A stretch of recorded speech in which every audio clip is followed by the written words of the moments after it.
La date qui me marquera toujours toute ma vie, c'est le 27 février 2014, où là on est convoqué à la PJ, et vous avez le patron de la PJ, on se lève pour partir.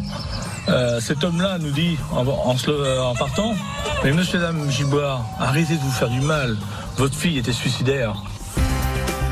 Bonsoir, 9 ans de mystère, 9 longues années endurées par la famille, les proches, les amis de Céline Giboire, sans qu'aucune réponse ne soit apportée à cette question. Qui a tué dans la nuit du 27 au 28 février 2012 cette lycéenne de 16 ans qui n'avait jusque-là fait jamais parler d'elle? Pourquoi a-t-elle brutalement disparu pour être retrouvée morte loin de chez elle au pied d'une falaise de Saint-Malo, son corps disloqué et en partie immergé? Une scène de crime tellement confuse que l'enquête va s'arrimer dans un premier temps à la thèse du suicide, puis ensuite revenir et se concentrer sur le scénario d'un meurtre précédé d'un viol et peut-être d'une séquestration.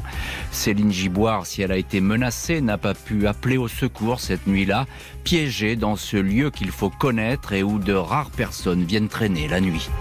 Avec nos invités, nous allons donc explorer ce soir l'énigme Céline Giboire, voir si un temps précieux, qui sait, n'a pas été perdu lors des premiers mois de l'enquête, si des suspects n'auraient pas échappé aux enquêteurs. Nous allons essayer de comprendre pourquoi cette enquête n'a-t-elle pas encore été résolue.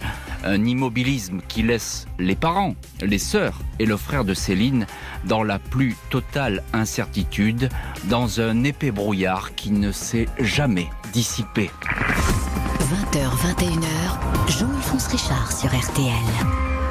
L'heure du crime. Et ce soir donc, dans l'heure du crime, l'affaire Céline Giboire, cette lycéenne de 16 ans n'avait jamais attiré l'attention jusqu'à cet après-midi de l'hiver 2012 où, brutalement, elle disparaît. Ce lundi 27 février 2012 est jour de rentrée au lycée Jeanne d'Arc à Rennes.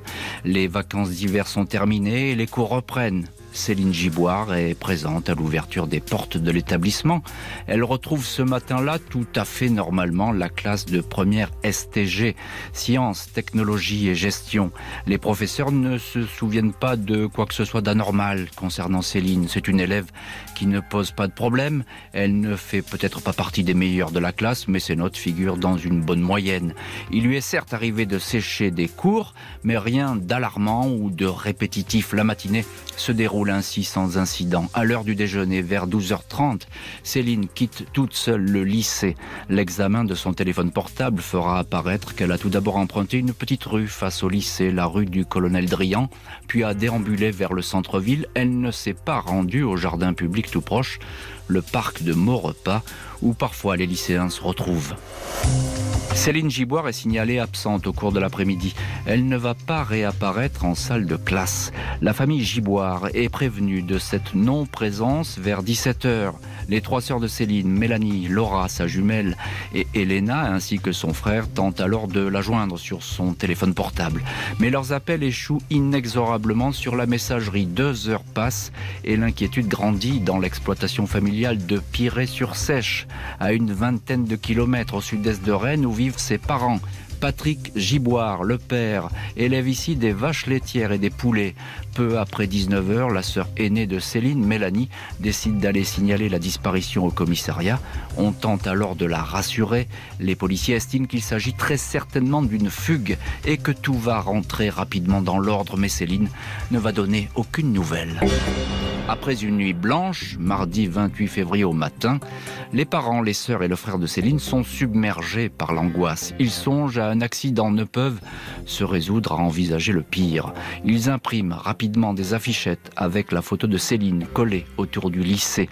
Les amis de la lycéenne ne s'expliquent pas cette absence. Il est fait état d'une contrariété, une dispute entre filles qui serait intervenue lors du voyage scolaire en Roumanie, organisé au cours des vacances, mais rien de grave, juste une broutille, une fâcherie déjà oubliée, rien qui ne puisse justifier une fugue prolongée et le fait de ne donner aucune nouvelle.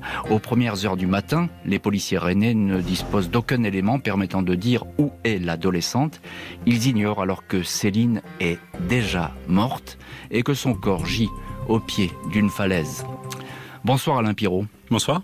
Vous êtes journaliste indépendant, vous connaissez parfaitement ce dossier, Céline Giboire. Vous avez beaucoup travaillé sur cette affaire. Merci beaucoup d'avoir accepté ce soir l'invitation de l'heure du crime et d'être dans le studio en personne ce soir dans l'heure du crime. Alors là, Alain Pirot, on est aux toutes premières heures évidemment de la disparition. On va parler un peu plus tard de l'enquête qui va démarrer. Est-ce qu'on sait, Alain Pirot, c'est tout simple, mais pourquoi Céline Giboire quitte comme ça le lycée Jeanne d'Arc ?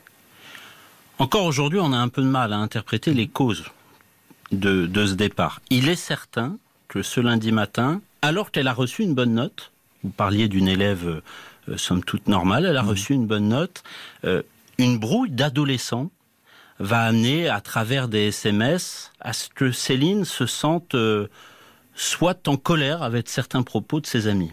Des SMS ce matin-là, des SMS qui vont être échangés, je suppose, en salle de cours, c'est ça ? Qui sont échangés entre les différents élèves, et un des amis de Céline va lui faire part de ces indiscrétions, de ces SMS, qui sont liés à un voyage scolaire qui a eu lieu précédemment. En Roumanie, c'est ça ? En Roumanie, et qui font dire que certaines amies de Céline, en tout cas ce qu'elle considère être ses amies, la considèrent d'une manière plus négative, ou en tout cas sont un peu fatiguées d'un certain nombre de ses comportements.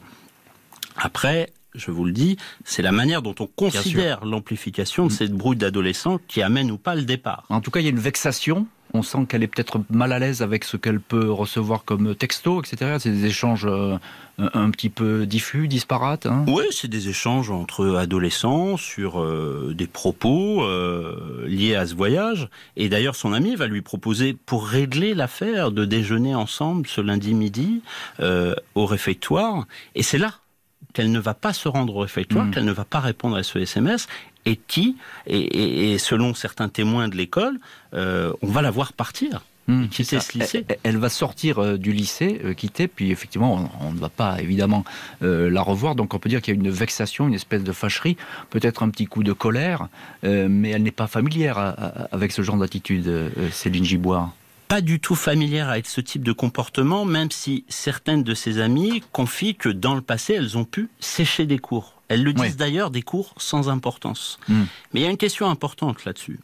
C'est l'amplification qu'on donne à ces témoignages qui vont de la brouille d'adolescents au harcèlement. Au début de l'enquête, les premiers témoignages sont plutôt dans une brouille d'adolescents, quelque chose sans importance qui prend dans la vie d'une adolescente. Qui arrive à tout le monde, presque. Qui arrive à tout le monde. On remarque comme les derniers témoignages, quand l'enquête a été poursuivie par d'autres offices d'enquête, à quel point, là, on passe quasiment dans du mode du harcèlement. Moi, je demande là-dessus beaucoup de prudence. Bien sûr. Évidemment que... On n'est pas dans les têtes des uns et des autres, on ne sait pas comment ça fonctionne. Et que ces témoignages sont dus aussi, avec les années, à la manière dont on considère les faits et la mort de Céline. Bien sûr. C'est facile de regarder après et de les analyser, mais sur le coup, évidemment, on n'est pas dans la tête de Céline et on n'est pas dans la tête de ces adolescentes qui discutent entre elles. Bonsoir, maître Franck Berton. Bonsoir. Merci beaucoup d'avoir accepté ce soir l'invitation de l'heure du crime. Vous êtes avocat toujours au barreau de Lille, maître ? Toujours ça ? Oui, toujours, bien sûr. Au barreau de Lille. Qui est une magnifique ville que j'adore. Vous êtes l'avocat du frère et des sœurs de Céline Giboire. On vient de parler un petit peu de cette espèce de petit coup de colère qui a eu lieu lors de cette matinée de classe. Est-ce que vous pouvez nous dire, maître Berton, nous dire qui est finalement Céline Giboire ? J'ai dit que c'était une jeune fille tranquille, c'est bien le cas ? Ah bah bien sûr, c'est une jeune fille tout à fait tranquille qui va connaître un drame, et on ne sait rien de ce drame en fait. On ne sait que la découverte de son corps, et on cherche, on a essayé de reconstituer. Bon, la famille est arrivée, l'enquête aussi, reconstituer finalement ces derniers moments avec l'école, avec ce qui s'était passé. Mais à partir d'un certain moment, on ne sait plus rien.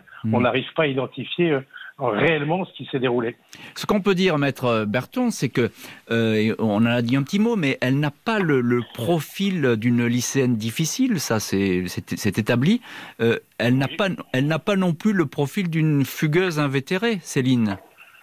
Non, mais personne en fait ne croit à la fugue. Ce qu'on peut croire, c'est que peut-être qu'elle aurait suivi quelqu'un qu'elle connaissait bien, ou alors si elle a suivi quelqu'un, elle l'a suivi sous la menace. Mais en tout état de cause, c'est pas le genre de jeune fille, au regard de de sa personnalité, au regard de son vécu, de faire une fugue, de suivre quelqu'un comme ça en disant tant pis j'y vais, peu importe de savoir ce que mes parents penseront ou même ma famille pensera, rien de tout ça. En fait, c'est une jeune fille parfaitement normale qui a des horaires stricts, qui est complètement réglée, donc il n'y a pas de difficulté sur normalement son emploi du temps. Je crois que c'est son père qui disait même, ou son frère, je ne sais pas, qui disait même qu'elle n'avait jamais fait peut-être de stop de sa vie. Oui, voilà, c'est son père qui dit ça, qu'elle n'a pas fait de stop et elle n'a pas de raison d'en faire. Bon, elle va le matin, elle quitte chez elle, elle va à l'école, et après l'école, elle rentre chez elle, et ça lui arrive de fréquenter des amis et des copines, mais pas au-delà d'un périmètre tout à fait raisonnable. Et en tout état de cause, on ne comprend pas comment elle a pu se retrouver là-bas. Ouais, c'est ça, c'est une espèce d'évaporation subite. On a du mal à saisir ces premières minutes, et le fait qu'elle disparaisse véritablement des radars. Sur ce point, justement, Alain Pirot, journaliste, et vous connaissez très bien l'affaire, il y a des témoins sur la ville de Rennes, on la voit quelque part, elle apparaît. Il y a des témoins qui font état de sa sortie du lycée, des témoins du lycée qui vont faire état de la sortie volontaire de Céline de l'établissement scolaire.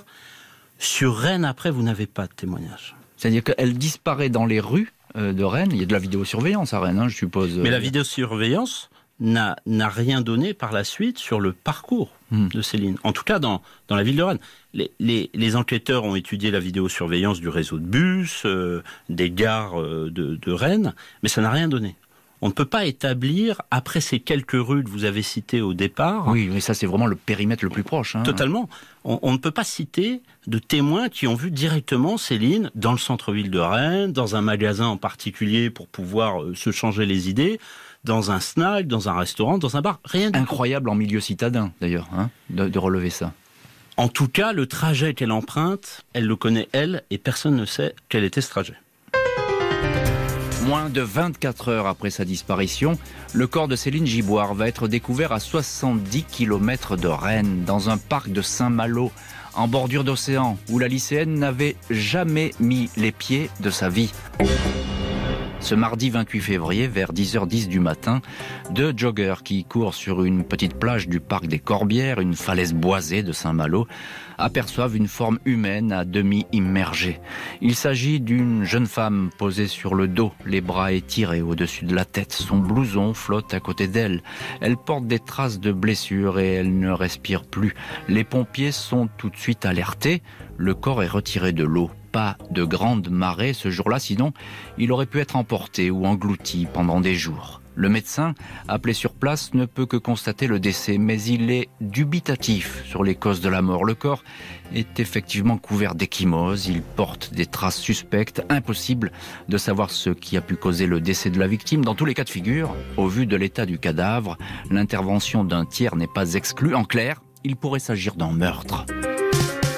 Les fonctionnaires de la PJ de Rennes, chargés de cette enquête, qui ne fait que démarrer, ne tirent pour l'instant aucune conclusion. Il est beaucoup trop tôt pour être formel. Ils n'ont aucun mal à identifier la jeune morte de la plage. À son poignet, elle porte une fine gourmette avec un prénom, Céline, et une date de naissance, 16 octobre 1995.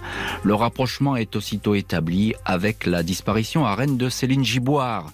Tout correspond, la description physique de la victime et les éléments qui sont découverts. Dans son blouson, on retrouve son téléphone portable ainsi qu'une somme de 53 €. En haut de la falaise, sur une espèce de balustrade, la police saisit une écharpe blanche et un gilet rose, portés par Céline le jour de sa disparition. Ses lunettes sont également là, dans une poubelle. Les enquêteurs mettent la main sur sa carte d'étudiante. La police scientifique est à pied d'œuvre. Dans l'après-midi, elle saisit des mégots de cigarettes au pied d'un banc. De toute évidence, Céline Giboire a chuté depuis la falaise, une hauteur de 16 mètres. Le point d'impact, une tache de sang sur le rocher, est encore visible. Le premier constat est toutefois étonnant. Le corps a effectivement été retrouvé à 32 mètres du point d'impact pour se retrouver en partie dans l'eau. La victime aurait-elle été tout simplement tirée vers l'océan par une ou plusieurs personnes? On s'interroge aussi sur le blouson qu'elle ne portait pas et qui flotte à côté d'elle. Les premières conclusions de l'autopsie tombent. L'heure approximative du décès est arrêtée autour de minuit. Il s'avère que la victime porte des blessures au ventre, pas dues à une arme blanche, mais au frottement contre la roche. Des membres sont fracturés. Céline a été violée, pénétrée de force avec un objet. Elle est morte d'une asphyxie mécanique quand elle a atteint l'eau ou quand elle y a été déposée. Elle respirait encore.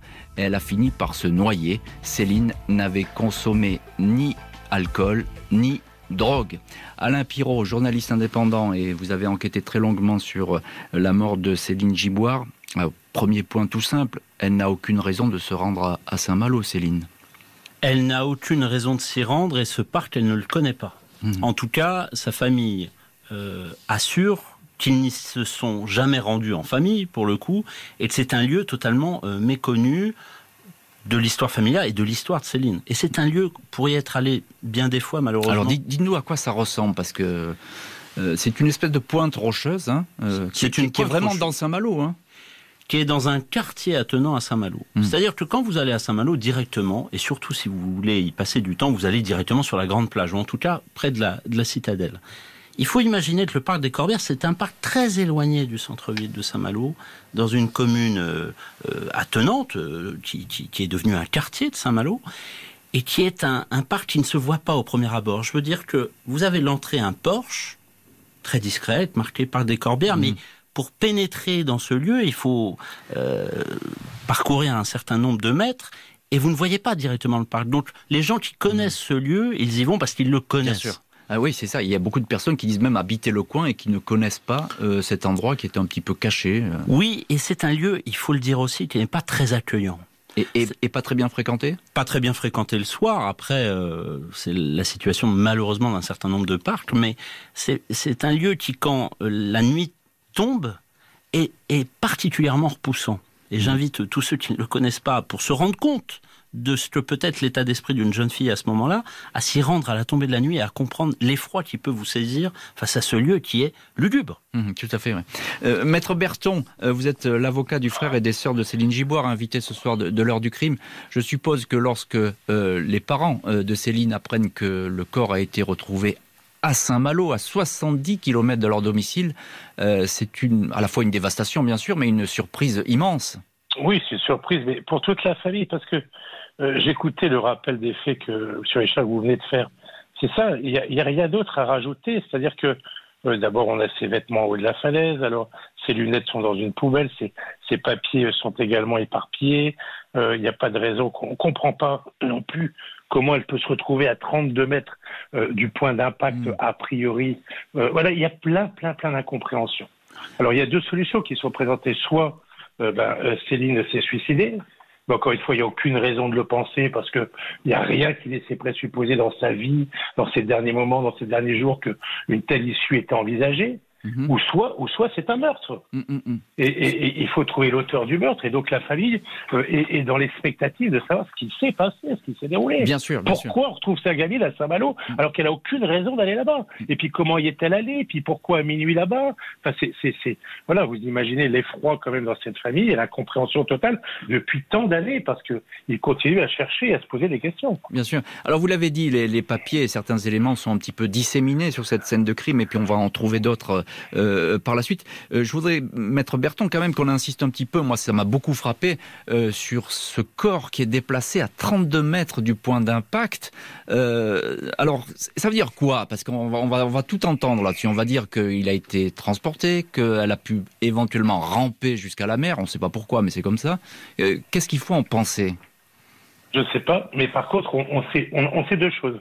Les 32 mètres, c'est une distance qui est mesurée par les services de police à la constatation et à la découverte du corps entre, vous l'avez dit dans votre rappel des faits, entre le point d'impact présumé de la chute et puis le lieu où on retrouve le corps. Deuxième élément, les bras sont au-dessus de la tête, un peu comme si on avait tiré le corps, vous savez, pour le conduire jusque dans l'eau. Pour le faire glisser jusque dans l'eau. Pour le faire glisser jusque dans l'eau. Et on sait, lorsqu'on a posé la question, et on peut la poser à plusieurs légistes, que vu l'impact et vu la violence de cet impact, on peut difficilement imaginer qu'elle ait rampé sur 32 mètres, et en tout état de cause, comme de la manière dont on l'a retrouvée, vous voyez. Oui. Donc on peut plus penser qu'on l'a tirée, et quelqu'un l'a tirée pour la noyer, pour que la mer l'emporte finalement. Ouais, une ou deux personnes qui auraient pu la tirer, l'intervention d'un tiers, alors qui change évidemment toute l'affaire. Alain Pirot, ce corps, je l'ai dit, il est disloqué. Il y a beaucoup de blessures, de fractures.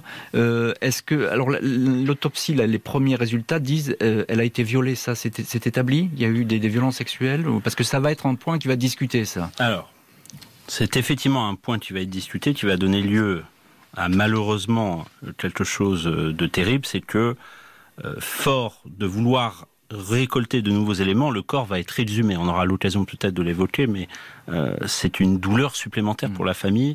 Et je crois que c'est jamais anodin de le redire, parce que vivre un tel moment et voir son corps à nouveau exhumé parce que les enquêteurs ont besoin de faire des analyses supplémentaires, c'est une douleur supplémentaire. Tout à fait.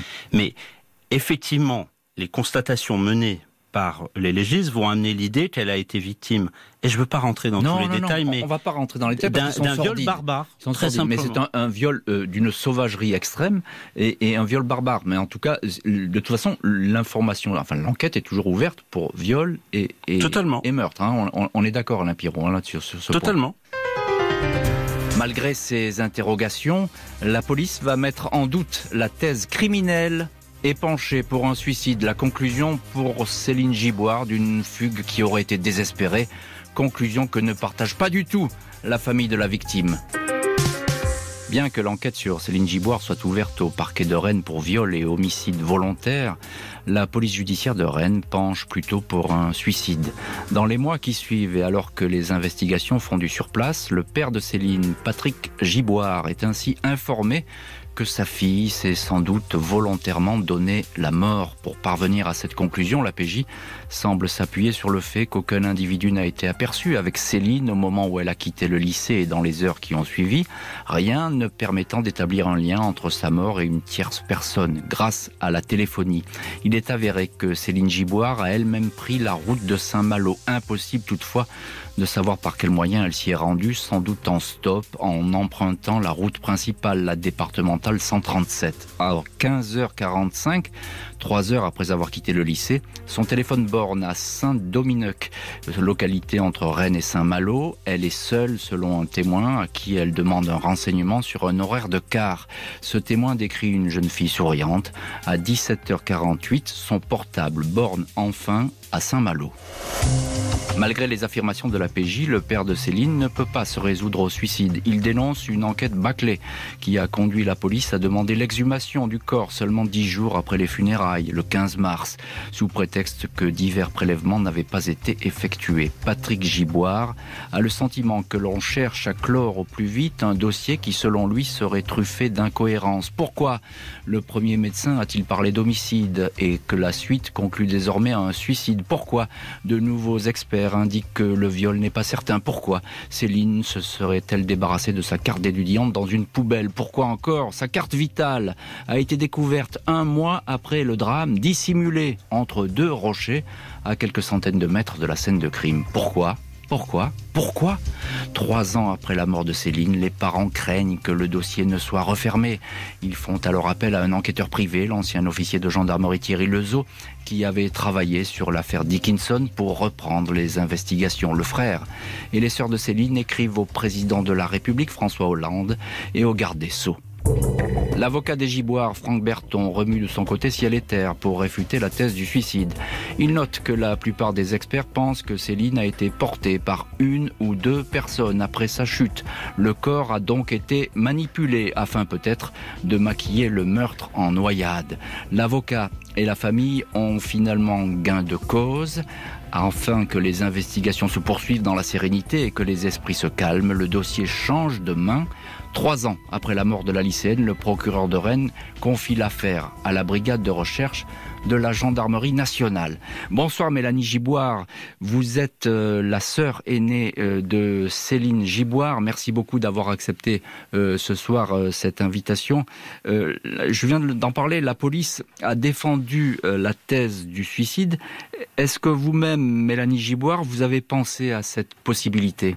Pour ma part, j'y ai songé à un moment donné, mais il y a plein de choses qui sont incohérentes et qui fait que je ne peux pas du tout y croire. Une personne qui veut vraiment se suicider, elle va pas attendre d'aller jusqu'à Saint-Malo pour le faire. Il y a quand même un temps pour aller jusqu'à Saint-Malo, y songer et y réfléchir, quoi. Donc il y a ça, et de deux, quand on voit la manière dont elle est décédée. Donc c'est une jeune fille qui a été retrouvée dans l'eau, en débardeur, sans chaussures. Elle est tombée sur des rochers. Elle n'est pas décédée sur le coup. Elle a une fracture ouverte, elle a une luxation à l'épaule. Puis elle a été retrouvée, elle n'a pas été retrouvée dans la mer, elle a été retrouvée dans une espèce, j'ai jamais été sur les lieux, dans une espèce de grande flaque d'eau pour le coup et sur le dos. Et pour l'autre coup, elle est morte de noyade. Il y a plein de choses qui sont complètement incohérentes. Le terme suicide, je ne peux pas du tout y croire. Vous ne pouvez pas y croire, évidemment, et Franck Berton non plus, qui est votre avocat et l'avocat de votre frère également, de Céline Giboire. Franck Berton, pourquoi la PJ a-t-elle aussitôt penché, dès le début d'ailleurs, on a l'impression, pour la thèse du suicide? Moi, je pense parce que, très franchement, les constatations étaient difficiles à faire. L'enquête n'a pas été menée, il faut dire les choses. La PJ de Rennes n'a pas travaillé dans ce dossier. Les constatations n'ont pas été menées. Vous venez de rappeler qu'on a dû exhumer le corps pour procéder à des analyses supplémentaires qui n'avaient pas été menées. Des tas de choses sont demeurées infructueuses et non réalisées. Et vous savez, après, il est trop tard. C'est-à-dire que dans ces moments-là, tout de suite, les investigations doivent être réalisées et ça n'a pas été fait. Bien Alors sûr. pourquoi? Parce que ça les a pas passionnés, parce qu'ils n'ont pas eu envie, parce que c'était trop compliqué. Oui, c'est une affaire compliquée, mais justement, il fallait dès le départ investiguer. Alors c'est vous l'avocat et c'est une accusation évidemment, c'est vous qui parlez. Mais vous savez, pardonnez-moi, monsieur Richard, allez-y, je vous en prie. Mais vous savez, il n'y a pas que moi qui pense à aussi l'institution judiciaire. Les services de la PJ de Rennes ont été dessaisis au profit de la gendarmerie. La gendarmerie, oui. Et la gendarmerie a repris le dossier très sérieusement. Et les choses ont pu par la suite avancer et on a constaté que plein de choses n'avaient pas été réalisées. Alain Pirot, journaliste et spécialiste de ce dossier. En quelques mots, le corps a été bougé, de toute évidence. De toute façon, elle ne pouvait pas se déplacer du point d'impact jusqu'à la lisière de l'océan. En tout cas, c'est les constatations qui nous amènent à le penser. Il faut dire une chose très importante. Et les constatations des légistes nous ont amenés à cette conclusion, c'est que le corps, compte tenu de la chute et de l'état du relief, on considère que Céline est paraplégique à l'issue de la chute. C'est ça. Et qu'il lui reste tout au mieux l'usage d'un poignet pour progresser, pour s'agripper à quelque chose. 32 mètres, avec le poids de votre corps qui d'emblée est habité par la paralysie, dans un milieu complexe, de nuit, dans le froid, après un tel événement, ça paraît surréaliste. Impossible de se déplacer en rampant, en reptation, comme disent les experts. Et surtout, pourquoi faire? Ça paraît tout à fait impossible. Alors, j'en ai pas parlé, Alain Pirot, dans le récit, mais vous allez nous éclairer. Il est avéré que le portable de Céline ne passe pas d'appel après sa disparition, sauf peut-être à l'une de ses copines. Il y a ce fameux coup de fil, je crois que c'est à Audrey, et l'appel va rester sans suite. Comment ça se passe En fait, l'analyse, effectivement, de la téléphonie va amener à ce qu'à 18h52, je ne veux pas dire d'erreur, mais je crois sensiblement... C'est dans ce créneau horaire, effectivement. Céline va passer un coup de fil, effectivement, à l'une de ses amies, Audrey, qui malheureusement ne va pas y répondre et ne va pas décrocher. Et je dis malheureusement parce que je sais que pour elle, c'est encore une douleur vive qui l'habite de ne pas avoir répondu à son ami et de tenter d'avoir quelques réponses. Pourquoi cet appel? Dans quelles conditions? Est-ce qu'il est effectué dans un état justement de panique, peur ou de panique, ou tout simplement pour alerter sur quelque chose qui est en train de se passer? On ne le saura jamais. La réalité, c'est que c'est le seul appel qu'elle va passer. La seule chose qu'elle va faire au cours de la journée, on le sait aussi avec l'analyse de la téléphonie, c'est qu'elle va consulter son répondeur beaucoup plus que d'habitude. À 8 reprises, quand habituellement la moyenne établie, c'était 2 ou 3 fois par jour. Donc, elle voit quand même un certain nombre de messages, mais elle n'appellera jamais sa sœur jumelle, jamais ses parents, et on ne sait pas pourquoi. Elle est de toute façon en situation de stress. Maître Berton, encore juste un petit mot. On parlait de l'enquête qui change de main, police, gendarmerie. En quelques mots, vous connaissez bien ces cas-là. C'est toujours très difficile de relancer les investigations avec de nouvelles équipes. Oui, c'est difficile, et là c'est d'autant plus difficile, si vous le permettez, que on s'est rendu compte que le nouveau juge d'instruction qui a repris cette enquête, en tout cas cette instruction, a saisi donc les gendarmes, vous le savez, on vient de le dire, et il a souhaité faire une nouvelle expertise à partir des cheveux de Céline qui avait été saisis. Oui. Et on s'est rendu compte, et je vous le dis, qu'en janvier, donc il y a un an, en janvier 2020, les scellés avaient été détruits. On en parlera en toute fin d'émission, oui. Mais c'était simplement un petit mot pour dire que c'est compliqué, hein, toujours. Oui, mais c'est encore plus compliqué parce que, en fait, voilà, on a des bâtons dans les roues. Le dossier est un peu en vrac, c'est ce que vous nous dites. Hein. Bah oui. Malgré le temps qui passe et une enquête qui paraît immobile, des pistes vont émerger, les visages de possibles suspects vont apparaître. On semble alors très près du but, mais difficile de réunir les preuves absolues de l'implication de ces hommes dans le crime de la falaise. 4 ans après la mort de Céline, les gendarmes renouvellent leur appel à témoins. Ils espèrent être contactés par des personnes qui auraient aperçu la lycéenne ou auraient croisé sa route le 27 février 2012, le jour de sa disparition. L'appel à témoins s'adresse ainsi aux automobilistes ayant vu ou pris cette jeune fille en autostop, mais également au jeune homme qui, je cite, jouait du tam-tam près du parc ce jour-là, ou encore au jeune couple aperçu dans l'après-midi dans ce parc des Corbières. Céline Giboire n'apparaît sur aucune image de vidéosurveillance à Rennes. À Saint-Domineuc, entre Rennes et Saint-Malo, elle s'est effectivement renseignée sur un passage de car, mais personne ne sait comment elle est arrivée ensuite au parc des Corbières. Les gendarmes ont des indications selon lesquelles la lycéenne aurait pu monter à bord d'une voiture de marque Dacia. Ils vont donc recenser toutes les Dacia de la région de Saint-Malo, mais sans obtenir de résultats probants. Au cours de l'enquête, 2 hommes ont été considérés comme des témoins dignes d'intérêt. Le premier est Florian Varin, un violeur récidiviste. Pas moins de 6 viols commis entre 2011 et 2012 entre Rennes, Le Mans, La Rochelle, Niort et Toulouse. En 2018, il a finalement été condamné en appel à 30 ans de prison. En 2015, alors qu'il comparaissait devant les assises de Haute-Garonne à Toulouse, l'avocat des Giboire, Franck Berton, avait évoqué le dossier avec lui. Varin répondait qu'il avait entendu parler de cette affaire, mais ne donnait pas le moindre détail supplémentaire. Le deuxième suspect est un homme qui se trouvait avec sa compagne le soir de la disparition dans le parc des Corbières. Parmi les 5 mégots retrouvés sur place, 4 sont ceux des cigarettes fumées par la victime. Le 5e appartient à cet homme. Il a été placé en garde à vue en raison de son profil troublant. Un casier judiciaire loin d'être vierge, une implication dans une tentative d'homicide. L'homme a expliqué qu'il venait souvent fumer sur ce banc, d'où la présence d'un mégot lui appartenant, mais il n'a pas abordé la lycéenne. Sa compagne a également été interrogée. Elle conservait chez elle des coupures de journaux sur l'affaire Giboire. Malgré ces coïncidences et ces détails curieux, aucune charge n'a été retenue contre eux.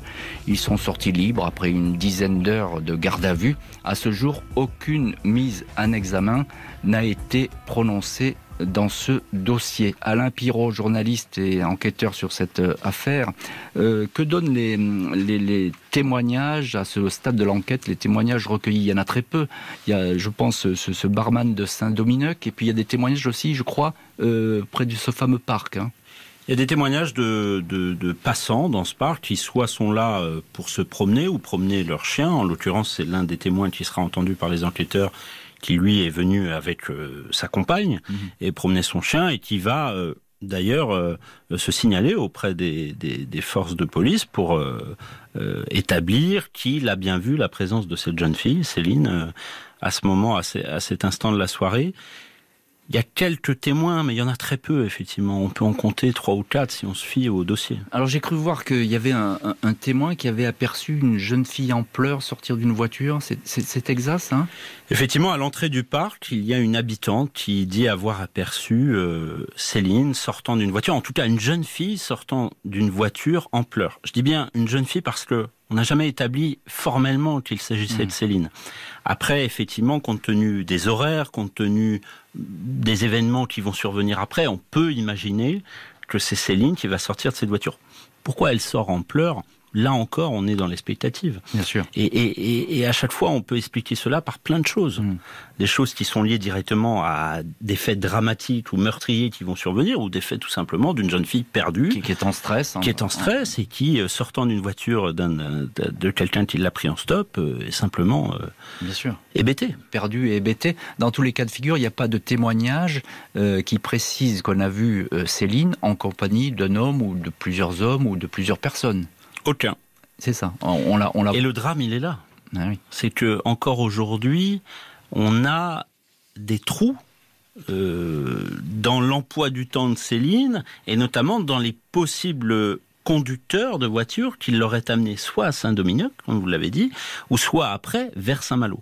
Encore aujourd'hui, on ne sait pas. On ne sait pas. Maître Franck Berton, ce soir l'un de nos invités dans l'heure du crime, j'évoquais la piste Varin, qui je crois vous a interpellé à une époque, et notamment au cours de ce procès. Qu'en est-il ? Est-ce que vous êtes toujours intéressé par cette piste Varin, de ce violeur en série ? Moi, j'étais partie civile, comme vous l'avez raconté, à la cour d'assises de Toulouse, pour une autre victime, qui était une victime de Varin, qui était finalement un violeur itinérant, qui avait violé 7 ou 8 jeunes filles entre Rennes et Toulouse. Et en fait, je lui avais posé la question, parce que cette question n'était pas anonyme, parce qu'on savait qu'il avait été à l'époque des faits dans la région de Saint-Malo. On savait que son grand-père y habitait, à côté, et qu'il y avait séjourné. Et j'ai pas eu de réponse. Il a été assez intéressé par la question. Il a même souri et pas répondu. Il connaissait la disparition, à l'évidence, de Céline, mais on n'a pas obtenu d'autres réponses aux interrogations qu'on lui présentait. Vous n'avez pas, voilà, donc... vous n'avez pas obtenu de réponse, maître, mais est-ce que cet homme a été spécifiquement, précisément interrogé sur le cas Céline Giboire ? Oui, il y a eu une déposition, il a été interrogé bien après, et il dit qu'il ne connaît pas, il n'a rien à voir, et qu'il ne se souvient plus de son emploi du temps, et c'est très compliqué, plusieurs années après, de le reconstituer.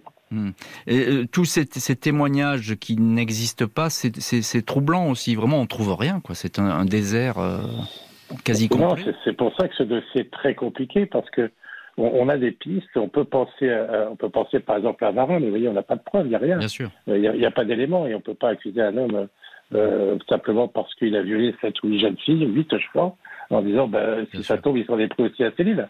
Donc on ne sait rien, on n'a pas d'éléments, on n'a pas de témoignages. Et je reviens à ce que je disais tout à l'heure, qui est un peu peut-être brutal, mais c'est parce que l'enquête, dès le départ, n'a pas été menée avec célérité, avec rapidité, pour essayer notamment de faire une enquête de voisinage, de recueillir des tas de témoignages. On sait qu'on a retrouvé ces papiers une semaine après les faits, donc ça veut dire que pour le moment on n'a pas cherché. Vous voyez, et ça a énormément perturbé le bon déroulement de l'enquête et la manifestation de la vérité, me semble-t-il. Des pistes qui tombent à l'eau, impossible de connaître avec précision les toutes dernières heures de la vie de Céline Giboire. L'enquête se heurte au mur du silence, mais elle n'en est pas terminée pour autant. Impossible pour la famille de Céline, après toutes ces années, de donner un quelconque crédit à l'hypothèse du suicide. L'ancien patron de la direction interrégionale de la police judiciaire, Jean-Paul Le Tinsorer, interrogé par le journal Ouest France, maintient toutefois « Nous avons travaillé toutes les pistes possibles. Au terme de notre enquête, aucun élément objectif ne permettait de dire qu'il s'agissait d'un acte criminel. On ne fabrique pas de coupable. » Le père de Céline, Patrick Giboire, répète que sa fille n'avait rien de suicidaire. La veille de son décès, tout le monde avait déjeuné chez une voisine et Céline était parfaitement détendue. Céline était une personne très positive et si elle avait vraiment eu envie de se suicider, pourquoi serait-elle allée jusqu'à Saint-Malo ? Questionne son père. En 2020, une nouvelle juge d'instruction a pris les commandes du dossier Céline Giboire.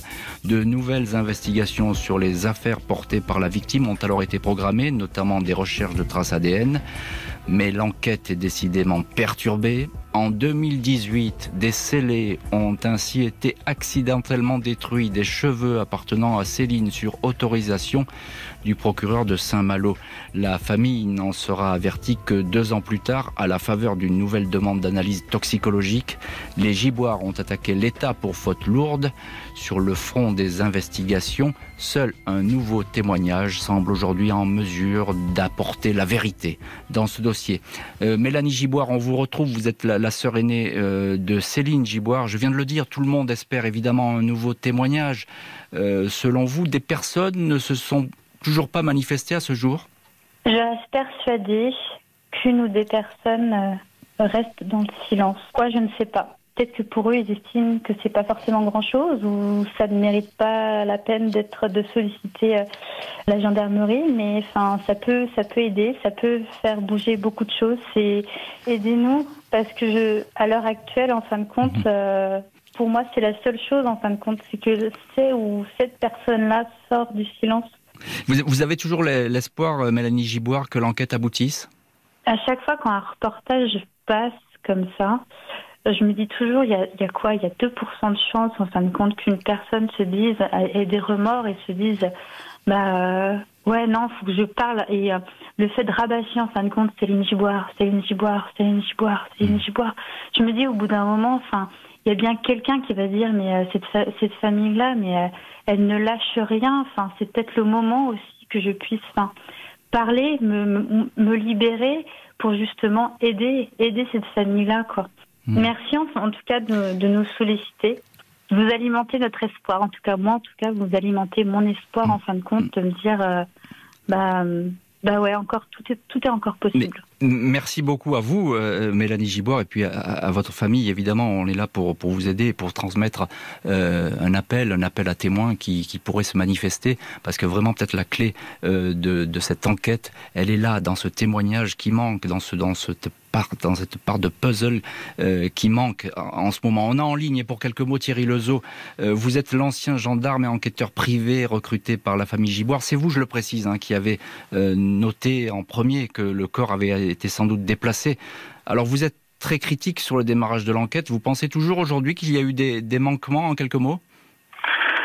Mais moi, dans tous ces dossiers, ce qui m'étonne à chaque fois, et ce qui vraiment m'énerve d'ailleurs, c'est que il existe quand même des normes et des protocoles, et ce qu'on appelle aussi des guides de bonne pratique sur des faits comme ça, bon sang. Ce parc-là, il fallait le boucler tout de suite.